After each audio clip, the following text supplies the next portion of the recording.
The Atlas Post, unemployment banned for thugs and rioters. U.S. Representative Jim Banks, an Indiana Republican, introduced the Support Peaceful Protest Act.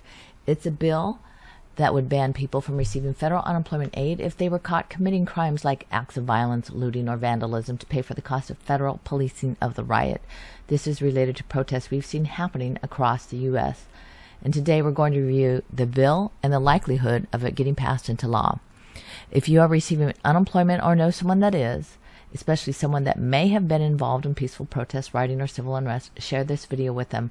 Most of all, subscribe. Yes, subscribe, as we're having a drive to subscribe to increase the number of subscribers by 50% by the end of September.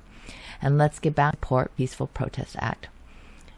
If convicted of such a crime, they would also have to pay restitution for policing the protests, the amount of which would be determined by court.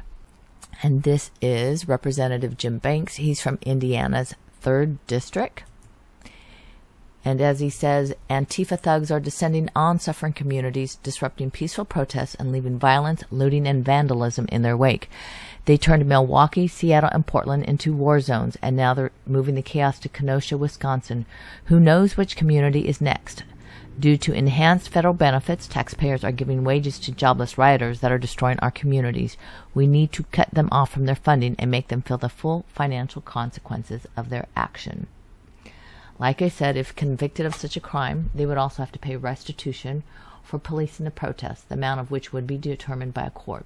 So this bill, the Peaceful Protest Act, or the Support Peaceful Protest Act, was introduced after Banks had friends who walked out of the White House and were confronted by protesters, and no one was arrested.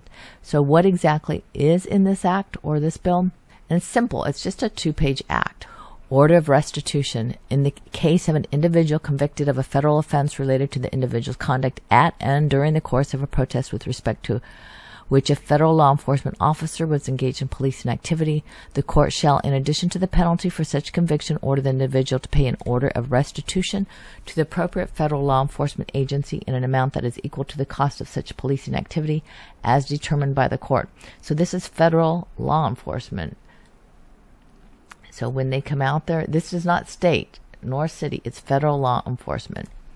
And this means it is ineligible for any federal pandemic unemployment compensation under Section 2104 of the CARES Act or any other federal supplemental unemployment compensation during the COVID-19 public health emergency. The CARES Act, as you know, includes the $600 weekly federal unemployment boost for unemployed, which expired in July, and that was all part of the CARES Act. But many states are now offering an additional $300 in federal unemployment benefits for several weeks through FEMA. So will this pass? Well, here's part of it is we are all waiting for the House and Senate to return from their summer recess and pass another stimulus package, including more federal unemployment. This has to do with the CARES Act. So will they pass something or extend what's already been passed? Your guess is as good as mine. All I do know is that people are waiting for Congress, the House and the Senate, to do something about it because we're starting to see some very big changes in what's going to be happening with the economy. And one of the things that you can note is that the CDC put out guidelines about not being able to evict people through the end of the year.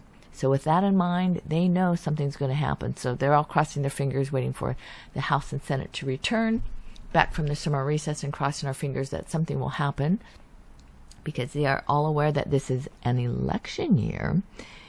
And, well, people do vote with their pocketbooks. Let's just put it this way. Anyway, we will update you just as soon as we have more information.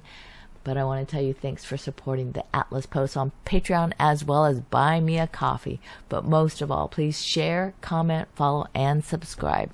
This is the Atlas Post. Thank you for joining us and have a joyful day.